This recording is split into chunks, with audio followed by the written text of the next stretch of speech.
নমস্কার, মনিস কিচেনে আপনাদের সকলকে স্বাগত। আজকে আমার রেসিপি কচুর ফুলের বড়া। তো প্রথমে কচুর ফুলগুলো ভালো করে পরিষ্কার করে নিলাম। প্রথমে পরিষ্কার করার সময় ভিতরে যেটা ফুলের কলি আছে সেটা বার করে নিয়ে ফেলে দিতে হবে। আপনাদের আমি এক এক করে দেখাচ্ছি, বারবার করে 3বার করে আমি দেখাচ্ছি। আপনারা দেখে নিন যে কীভাবে আমি ফুলের কলিগুলোকে পরিষ্কার করছি। ভিতরের কিন্তু কলিটা বার করে দিতে হবে। এবারে আমি ফুলগুলোকে কুচি কুচি করে কেটে নিলাম এবং হাতে করে দেখালাম যে কীভাবে কুচি করেছে। এবার বাটিতে ফুলগুলো নিয়ে নিলাম। এবার একটা কড়াইয়ে নিলাম, তার মধ্যে ফুলগুলোর মধ্যে নুন হলুদ দিয়ে সেদ্ধ করতে দিলাম। আর আমি এখানে 100 গ্রাম মসুর ডাল নিয়েছি, ভিজা দিয়েছি, এবং এগুলোকে আমি বেটে নিলাম। এবারে ভালো করে বেটে নিলাম, বাটা হয়ে গেল। বেটে আমি আপনাদের দেখালাম। এবারে আমি ফুলগুলোকে এখানে আমি পেঁয়াজ কুচি, আদা বাটা,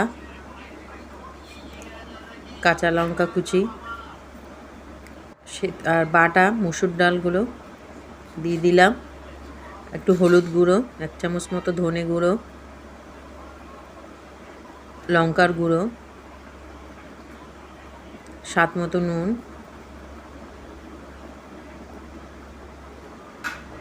আর এখানে চালের গুঁড়ো দিয়ে দিলাম আমি। আর ভালো করে সবগুলো একসাথে ভালোভাবে মেশাতে হবে, যাতে সবগুলো পেঁয়াজ, আদা বাটা, কাঁচা লঙ্কা সবগুলো ভালোভাবে, মশলাগুলো সব ভালোভাবে মিক্স হয়ে যায়। ভালোভাবে মেশাতে হবে।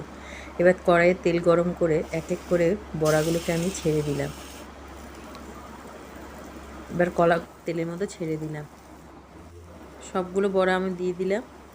এবারে বড়াগুলো উল্টে দিলাম, লাল লাল করে ভাজলাম। এপিট ওপিট করে ভালোভাবে ভেজে নিলাম বড়াগুলোকে। আমার রেসিপি যদি আপনাদের ভালো লেগে থাকে তাহলে অবশ্যই লাইক এবং সাবস্ক্রাইব করবেন। আমার ভিডিও দেখার জন্য ধন্যবাদ।